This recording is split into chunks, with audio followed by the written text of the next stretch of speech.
Welcome to Mystic Phenomenon. Today's topic will be the death of a loved one.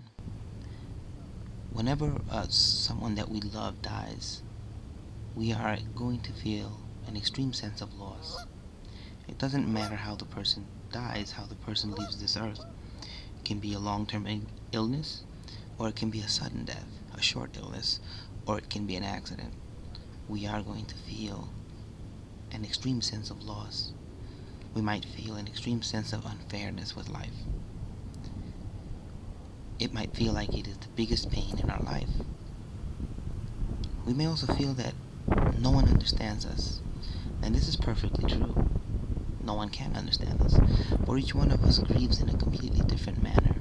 And since we are grieving in a completely different manner, no one grieves the same, thus no one can really understand us.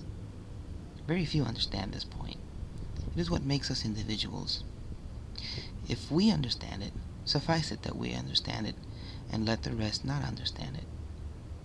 One good thing that we must realize is that we are not alone. Right now, since we've been talking about this, quite a few thousand people have died in the world. You can check the link out to see how many. Why are we making this point? Just to realize that we are not alone in this situation that we call death. Call it a situation because it is something that we go through. All of us. We watch people go through it, and we go through a process, and we ourselves one day will have to die. We must learn to deal with the loss and turn it into a gain. This process takes time. I'm using the word process because we don't really have another word to say it, but it really isn't a process. It is something that you have to discover for yourself.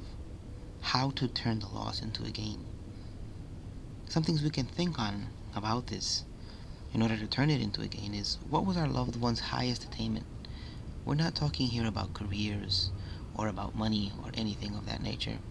We're talking about sublime things, perhaps spiritual things, educational things, scientific things, anything that the person has done that has left sort of a legacy in your own life. Something that we can aspire to. What was the person's most sublime aspiration? Perhaps if we can't remember what they did, what did they aspire to do? Maybe they aspired to help someone, to help a group, to help teenagers, to help the elderly. If we can make these aspirations or these achievements true in us, that is, if we can copy what they did, imitate what they did in our own lives, some healing can begin. For we will be doing their will, the will that they wanted to do. But one thing is that we never truly heal.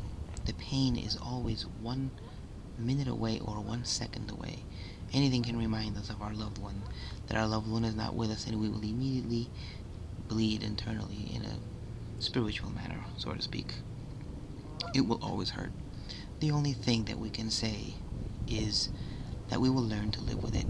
We will adapt, and each one in their own time. We hope that this short video has been helpful. More videos will continue on this same subject. Please feel free to contact us at psychicphenomenon@gmail.com if you have any questions or if you just need someone to talk to. Thank you very much.